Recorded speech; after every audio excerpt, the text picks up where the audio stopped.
All right, everybody.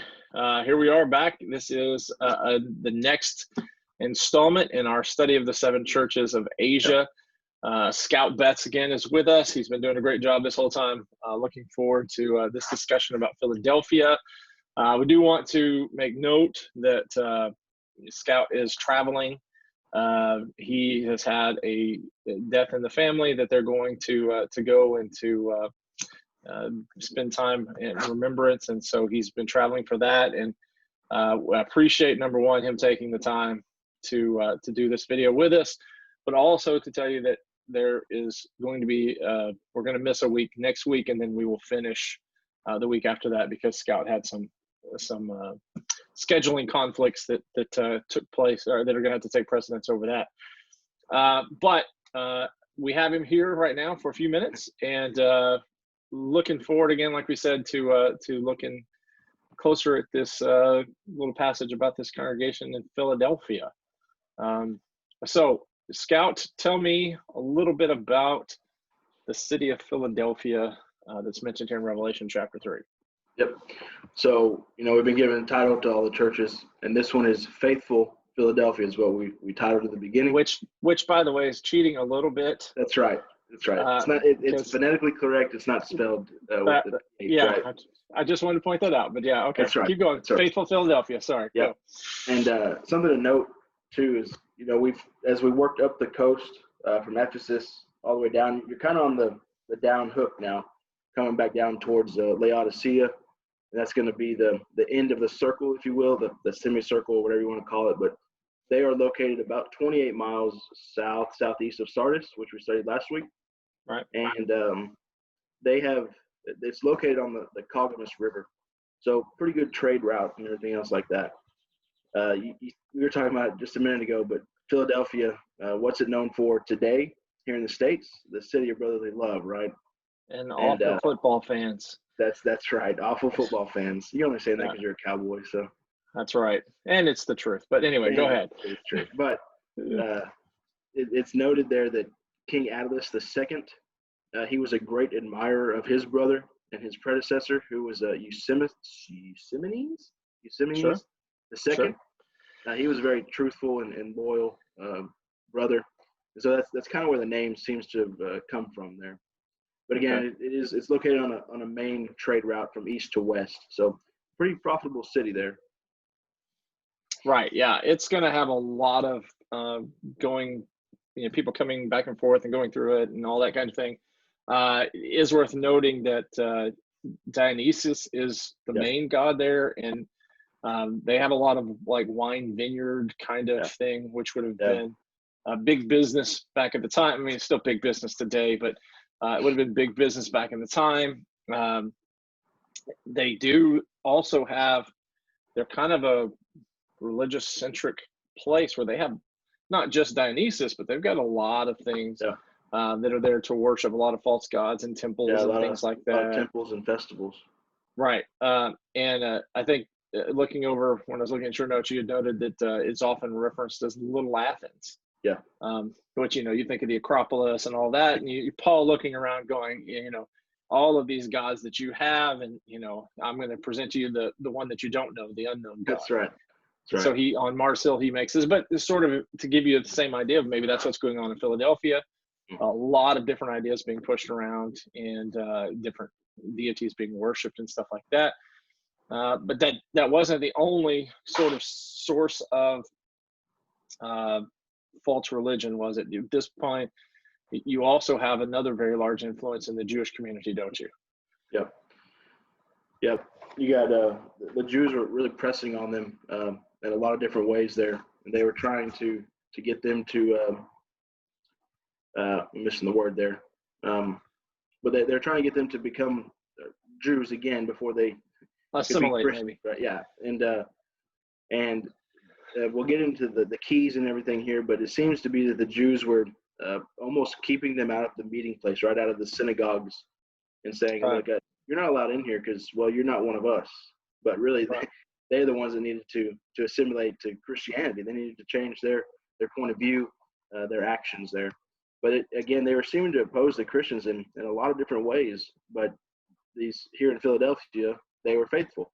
They're holding Right. true to what they've been taught there. Right. They hadn't given into it. Yeah. Philadelphia also shares a unique moment with the city of Sardis, Hmm. and that is that the earthquake that destroys Yeah. Sardis also destroys Philadelphia, right? Yep. Bad. Okay. Yeah. It's rebuilt by Tiberius, but after the earthquake, it doesn't seem like it catches much of the same glory that it had, does it? Yeah. I have a note there. Two things. One's a quote. The other one's just a note that I made. But the tremors that followed these earthquakes for so many years, they were so frequent that people didn't actually live inside the city anymore. Right. They flocked to the countrysides, and they would come into the city to do trade and everything else. And the quote there is, "The city is like this. When you walk through the town, you would walk lightly so as not to set off another earthquake." So very frequent, a lot Right. of tremors there, figuratively, of course, but they weren't necessarily in this wealthy trade center anymore. They were kind of in this rubble. Right. And that's going to be important. We'll look at it here in a little bit.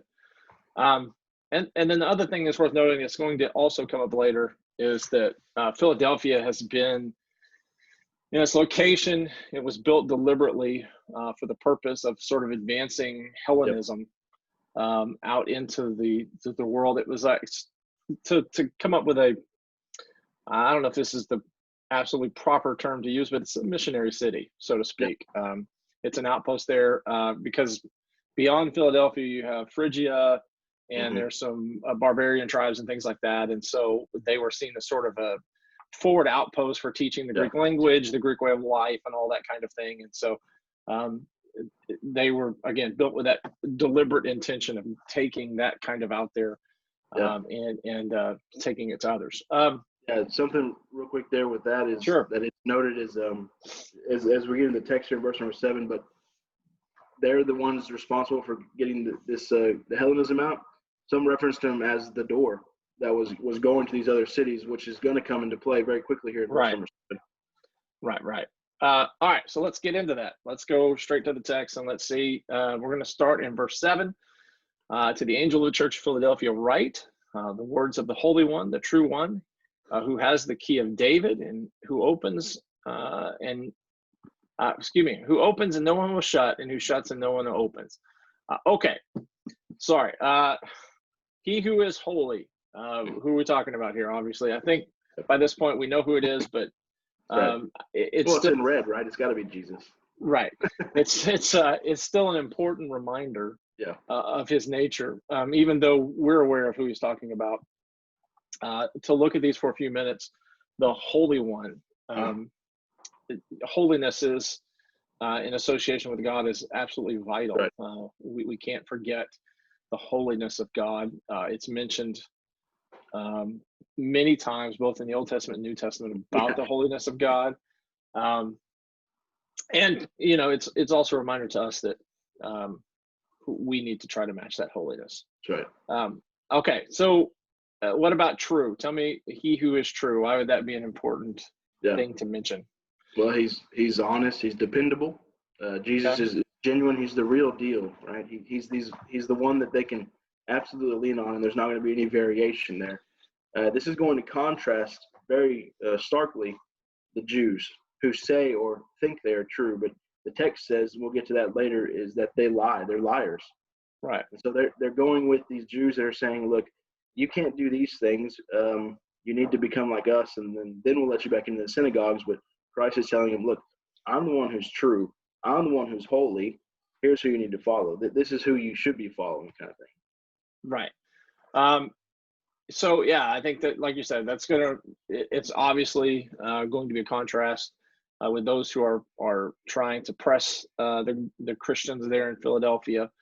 And then he mentions he who has the key of David, which again, I think is a shot across the bow at these Jewish brethren, because most of the time in Asia Minor, King David would have been, if he was known at all, just another historical figure. That's right. But to Jews, King David was big time. He was the beloved king. He's the embodiment of what it sort of meant to be Jewish and to, the height of Judaism. And so he identifies himself as having the key to David, which again is a symbol. Keys are a symbol of access, of power, of recognition. As you think about, somebody gets the key to the city, it's sort of recognized here, and it is worth looking at the idea that he has this key, and that you put in your notes that I thought was a really good point, that the key was singular. He's the only one that holds this, and the only one who has this authority and power and recognition and all that kind of thing. And it does match with what the New Testament says about Jesus, doesn't it? Being an authoritative figure. So he says he who opens, no one shuts, and he who shuts, no one open. What's that going to be referencing, man? Help me out with that one. Well, like I said previously, is that these Jews here were really, they thought they had the power. They may have actually had the power to shut the doors on them, quite physically shut them out of there. But as Christians there, they didn't necessarily have to be in this building, right? We recognized that in the last couple of months, right? Right. We can still be the church without meeting in the building that we are blessed to have. But this door that he's opening and no one's going to shut seems to be the door to heaven, the way to heaven, right? You think about Jesus, he's the way, the truth, and the life. No one comes to the Father but through him. He's the only way. He's the singular. And again, that applies back to that singular aspect of the key. But he's going to open this door and no one's going to shut it. This all authoritative figure, Christ, he's the one that has the ability to open it. And no one's going to have anything to do with it because he's already won. He has the victory over it. Right. All right. You ready to move on to verse 8? Yep. Okay, verse 8. He says, I know your works, which again, he's told everybody. And every time we think we say this is that, Jesus is aware of what's going on in all congregations, no matter where they are, what they're going through, both positive and negatively. He knows what's happening. He says, I know your works. Behold, I've set before you an open door, which no one is able to shut. I know that you have but little power, and yet you have kept my word and have not denied my name. So again, he says, I've opened this door. No one can shut it. Kind of goes with like what you were saying earlier, the idea of access and all of that. Yeah. So Jesus has opened this door to them. No one can shut them out of it. And I tend to agree that making a reference here to maybe the shutting out of counting who's faithful. In other words, the Jews in the synagogue would say, well, you're not a real Jew, because they did see them, I think, a lot of times it's just another sect of Judaism. Right. Yeah. I mean, even the common people would say, well, they're a sect of the Jews, Right. Right. And so the New Testament church is fighting to overcome that sort of identification, and to show its uniqueness, but at the same time, they're still having to deal with that in real life. Yeah. And so maybe what's happening is they're going, we're shutting you out because you're not real Jews, or you're not faithful, you're blasphemous or whatever. You're not telling the truth. And so Jesus says here, listen, I'll open the door and no one can shut you out of it. Right.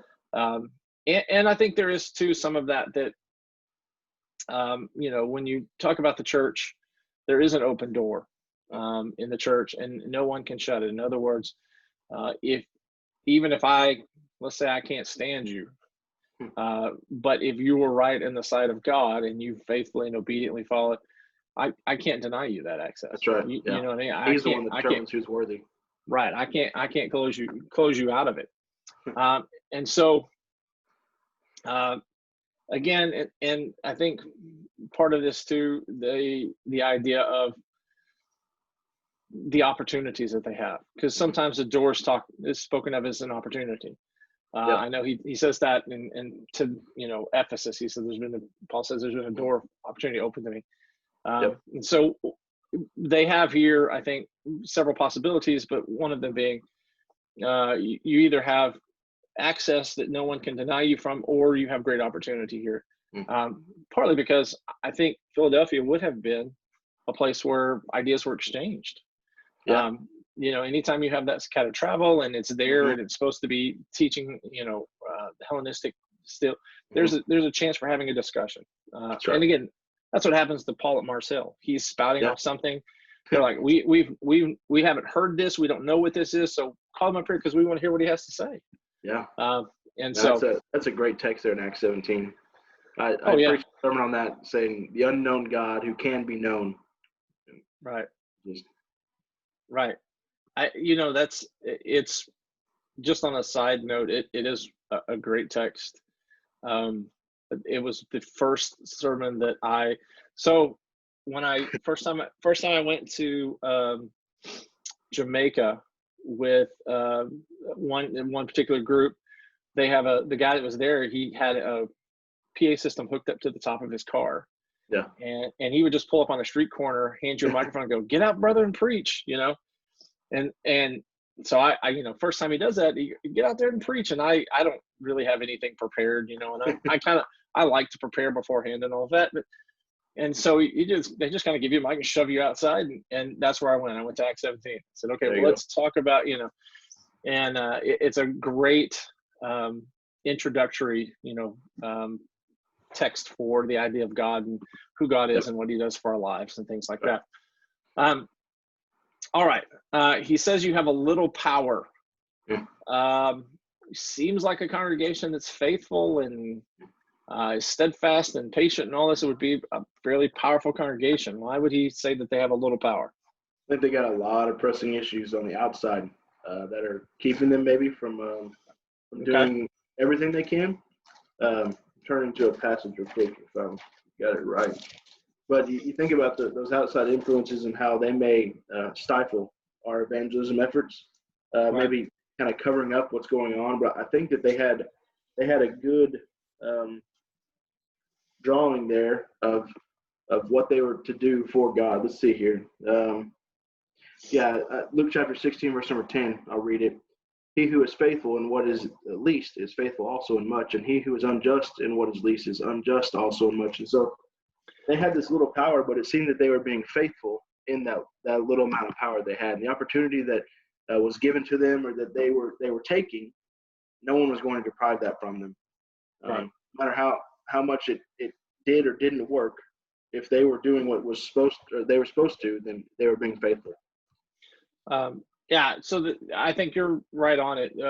Two explanations I saw. One was this idea of, like you're saying, their influence. While they were faithful and they're strong, and there's a lot of voices going on in the city, and the Jews seem to be those who are speaking really loudly. And so their influence isn't as great as one would hope that it would be. And the other option may be that there weren't that many of them. Few members. They have a very few minutes, a small congregation, and because of that they struggle. And maybe even going to the idea that also that because of the way the Hellenistic system worked with the trade guilds and all that stuff, that maybe economically they weren't quite as influential because they didn't have the opportunities to work that some of the others did. Wealth does a lot of things, both good and bad, and so it can silence a lot of things. I mean, we see that a lot in today's society. Or if you have the right money in the right place, it can do a lot of good. We're trying to be efficient going through the text, but I'm going to take a side journey here because I'm a preacher and that's what we do. Money does have that. For some reason, we still have that sort of idea that, going all the way back to Job, if you have wealth, then God must favor you somehow, or you're doing something right, or you're super smart, or whatever. And that certainly comes into the church sometimes. There are, I think, congregations who have made men elders simply because they're great businessmen. Yeah, that's right. They had money and influence and things like that. And so we've got to be careful of that, I think, with the church. And we've got to make sure that we don't sort of fall into that mindset as well, that even though you might not have the greatest influence or the greatest money or the greatest prosperity, but it doesn't mean that you are insignificant spiritually speaking. Those That's two right. things, are not necessarily connected. Yeah. You can have Christians who are poor, but who are spiritually rich, and we've already seen that in one case here in these churches. So, all right. They said in all of this, they didn't deny his name, which is to their credit. With the idea, I think, being that had they denied his name, it would have been better off for them. You know what I mean? So the temptation there is they haven't denied his name. They haven't taken the opportunities they're given there where they could have just simply minimized Jesus' influence in their life or whatever, and sort of accepted some of these other ideas and could have had more opportunity. But another point I wanted to make was, if you're talking about denying his name, you're talking about living your faith in a very open way. Because confession and denying is something that Jesus talks about. You confess me or you deny me, and he says you haven't denied me, so they must be confessing. Right. Which means not only are they faithful, but they're faithful out loud, so to speak. You know what I mean? They're not hiding it by any means. Right. This is not a congregation, it seems, that is passive with their faith or is muted in their faith. They're out there and they're still speaking about Jesus. They're still professing him to be their Savior and the center of their life. And so Jesus says that he recognizes that. He says, you haven't denied me. You haven't kept my name from coming out of your mouth and from being in your life. All right. So verse 9 says, behold, I will make those of the synagogue of Satan who say they are Jews and are not, but lie. Behold, I will make them come and bow down before your feet, and they will learn that I have loved you. So now we're getting into interesting waters here in the text. Obviously, the synagogue of Satan has a hold on, my daughter's coming in the door. So she has, I think she is. I knew that tone. I have the same Ring doorbell, I think. Yeah. They're great, by the way. We're not sponsored by them or anything, but No, that's it. Well, maybe she got lost all the way in. All right, we'll keep going. She'll bust in at some point. Where was I at? We're verse number 9. Okay. So apparently, the synagogue of Satan is obviously a reference to Jews, isn't it? Okay. We've seen it before in Smyrna. It was referenced there as the synagogue of Jews. Synagogue of Satan, excuse me. Right. And it does sort of go with the idea that they're facing persecution, that the first century church faced persecution from Jewish individuals who saw them as a threat to all that they had sort of held dear and who they were and their identity. And okay, so he says, make those in the synagogue who say they are Jews, but they are not. Well, of course, brings you back to the Romans 2:29, the circumcision of the heart. Those who are Jews inwardly. Think about that. And these guys were definitely assuming to be Jews by tradition, by circumcision, but the true circumcision is of the heart, like you said. So right. And I think it begins to set up an explanation for some of the next verses. They are of the synagogue of Satan. They say they're Jews, but they're not. They're not. They say they're faithful because the Jews would have been God's chosen people. So they say they're God's chosen people, but they're not. They lie. And he even says, "Listen, they're going to at some point recognize that I love you, and that God's favor is no longer on the Jewish faith, but now it rests on those who have faith in Christ." All right. You ready to go to verse 10? Yep. Or you got something else you want to say? All right. I'm good. Yeah. All right. Verse 10. He says, because you have kept my word about patient endurance, I will keep you from the hour of trial that is coming on the whole world to those who dwell upon the earth. And so again, they had been patient. Maybe here she comes now. Is she trying not to? That's funny. Come on in. Everybody say hi.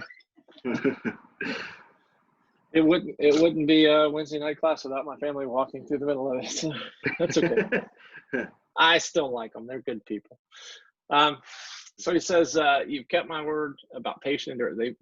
They've been patient. They've been enduring. They've done exactly what God's asked them to, and the reward for that is He's going to keep them from the hour of trial that's coming on the whole world. They're going to somehow be above whatever it is that is going to have to be faced in the coming tribulation, so to speak. Again, I think that's important because they were going through enough already. They're already having to patiently endure, and what God's saying is, I'm not going to pile more on top of you. Yeah. You know what I mean? You keep going with what you've got, and even though your strength is little, or that you don't have the influence, or you don't have whatever it is that some others have, and that you're enduring all this other stuff, don't worry, I'm not going to pile onto that. Yeah. In fact, he says in verse 11, "I'm coming soon. Hold fast to what you have, that no one may seize your crown." Yep. And there are two possibilities, and this is where we begin theologically to sort of wade out in a little bit of deeper waters here, and maybe even diverge a little bit. Two possibilities here of this idea of "Behold, I come quickly." There are a lot of authors, I think, that look at it as the possibility of he's speaking about eternal judgment. Yeah. And it was at some point, I'm coming to judge the world at the end of time, and that this is going to be all right. All these wrongs will be righted, and justice will be served. And the idea of quickly being to God, it happens in a flash. I mean, right? Time doesn't really. For us, what might seem like a huge amount of time, for God is nothing. 1,000 years is a day, and a day is 1,000 years when it comes to God's wrath. The other possibility is, and this is where I tend to lean, is that this is the destruction of Jerusalem that he's talking about. This is a judgment, God's judgment upon the Jews in AD 70, which again puts the dating of the book. It pushes it forward for me, where if you take the eternal judgment, it can push it to, you can have it go to the end and not really be in conflict. But and the reason why I say that this is possibly the judgment of the Jews, the destruction of Jerusalem, is because it would be an answer. He said, listen, they say they're Jews, they say they're the faithful, and they're not, and I'm going to show them that I love you. Well, how would he do that? Well, he's going to have to humble them. And the destruction of Jerusalem would absolutely humble them. It takes away any sphere of power or influence they have anywhere in the region. Absolutely crushes and grinds to a halt their religious exercises and things like that. It's devastating to the Jewish faith. And so it's God's way of sort of putting the final nail in the coffin, bringing it to an end. And that's what I kind of see here. And he tells them, hold fast, stay with me, because this is all going to be handled soon. And if you're talking about sort of the dates that I look at for the book of Revelation, you're talking a couple of years, maybe 3 years from this particular point. But again, I will say this, like I say most of the time when I ever discuss the book of Revelation, and that is, there are a lot of guys who disagree with me, who I respect their scholarship and their ability to interpret the Bible and things like that. And so I'm open to the possibility that it's possible that I'm wrong. It just seems to make more sense to me as we look at this. But I think in your notes, you made a really good point. And I want you to make it here, is that he talks about hold fast what you have, that no one may seize your crown. Yeah. So kind of expand on that for me. Why is that important? No one can seize your crown. So you look at the pressing Jews around and anything else that might be bothering them in this city. If they stay faithful, none of them are going to be able to take their eternal life away. No one else, is what it says. Right. But we can forfeit that eternal crown. We can make ourselves, we can take it away, to throw our crown down, if you will, and choose to walk away. I have a verse there, 1 Corinthians chapter 10, verse number 12. But to forfeit that crown is to forfeit eternal life. Yeah. And so he's commending the brethren there in Philadelphia to continue to be faithful. if you do so, you get to keep that crown. But do so not because of other influences. Do so because you love me. Right. Stay faithful. Right. Yeah. 1 Corinthians 10:12 is the take heed lest you fall. Yep. And so in that particular sense, I think that's a great observation that he's making here, is that no one can take this from you. Yep. The only way that you're going to lose in this conflict and in this is to give it up yourself. Right. If you give up. Right. You can forfeit it, but no one is going to come take it from you. Mm-hmm. And the Jews were trying to do that. They're trying to take from them their faithfulness by saying that they weren't legitimate people of faith. They weren't God's chosen.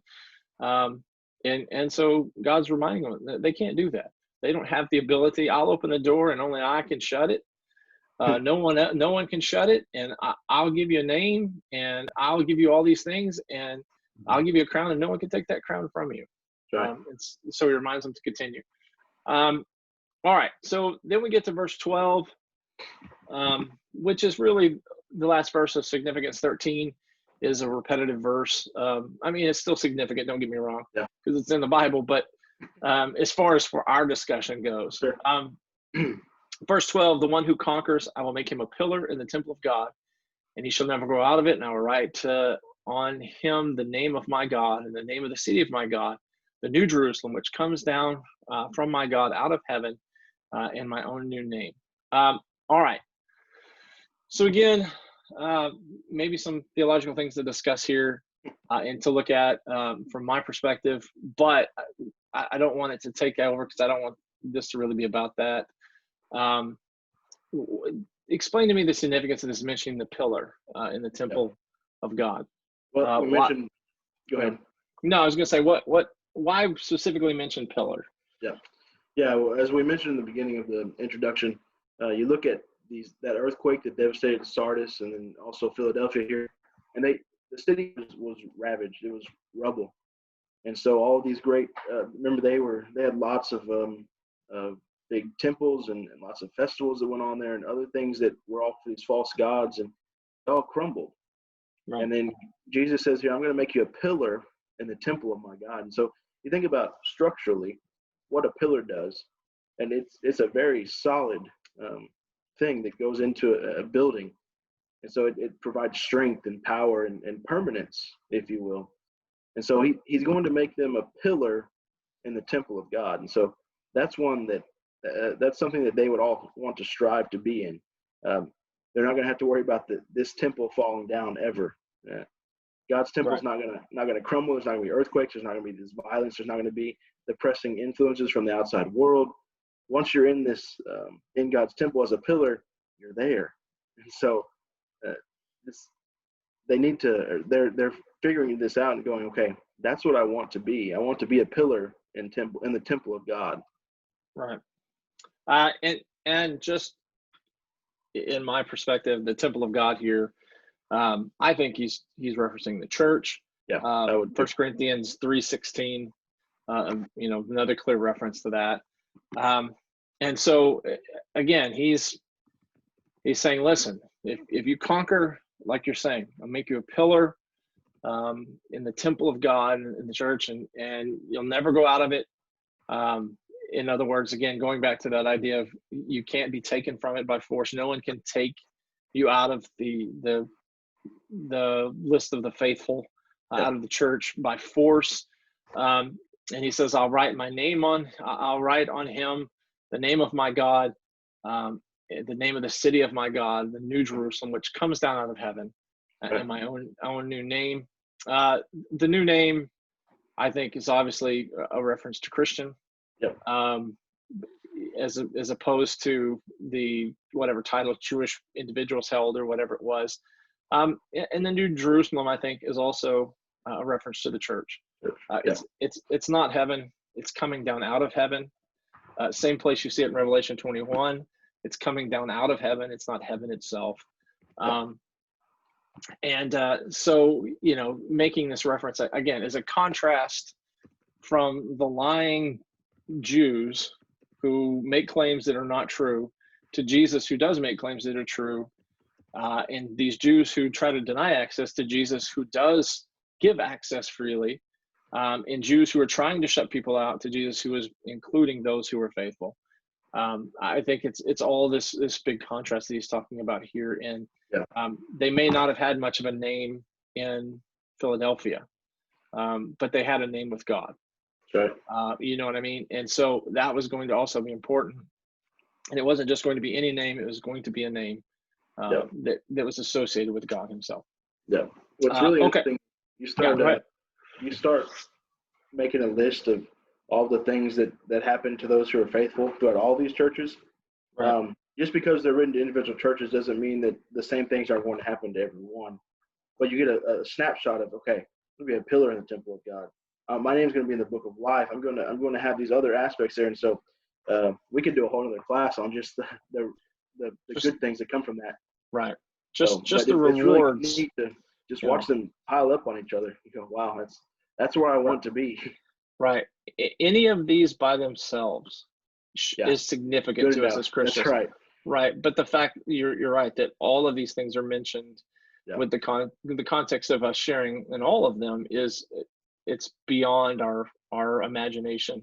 Right. That God would love us that much and that would grant us that kind of blessing for remaining faithful, and it should encourage us to be faithful. Yep. All right, and that brings us to 13. Who has an ear, let him hear what the Spirit says to the churches. Yep. And again, just a reference like he has for all of them. You need to listen to this. Listen right. Up. This is an important message, and you need to hear it, and you need to pay attention to it. Another thing that just kind of pops into my head is that these, as they're working up the coast, and let's bring it down here. As they're working up the coast, and they kind of bring it back down to Philadelphia now. These letters are going to be seemingly carried with them, if you will, as he's writing these letters. So they're going to build upon each other. Not only are they going to see the good, but they're learning from the bad too. They get to see, okay, this is what they're doing, and we don't need to do this, or this is what they're doing well, and we need to try to imitate that. And so, it's interesting to see that as well. Right. All right. Good stuff. You got anything else you want to add? No, I'm good. I feel like this has been pretty long. I mean, not long, but we had talked about if it goes 15, 20 minutes, that's okay. I kind of feel like this is going to be, I haven't seen the exact time, but it's going to be a decent. We get to discussion. Talking and we lose track of time, right? You're preachers. You don't even have a clock. Yeah. That's exactly right. Especially we start taking side trips like I took on a couple of times. Yeah. That's my big thing of why I have notes, because if I go sidetrack, we're out. Oh, dude. Number one rule of preaching: stay on your notes, man. Quit chasing squirrels. Okay, brother. Again, I appreciate you taking the time. I know you guys are going through a tough thing, and the next few days are going to be specifically difficult for you and your family. And I want you to know we're praying for you. Appreciate it. And you're going to be in our prayers, and we'll continue to be in our prayers. And just hang in there, man. Okay, brother. Thank you, sir. Which I think it's worth pointing out, though, that this is not only memorial, but it's a celebration. Yep. So this individual that you guys have lost, it's a loss for you, but it's a gain for them. And so we're grateful for that too. We're not only sorrowful for your loss, we rejoice that they have gained their victory. And so just hang in there, brother. And won't see you next week because you'll be traveling, but the week after we'll sort of wrap up our study here with Laodicea, which I'm going to guess is lukewarm Laodicea. Right. Right, because that's the most obvious one. Yeah. But we'll get to that here in a couple of weeks. But until then, brother, stay safe. Give everybody a hug. We'll be praying for you, man. Love you, guys. See you, brother. Later.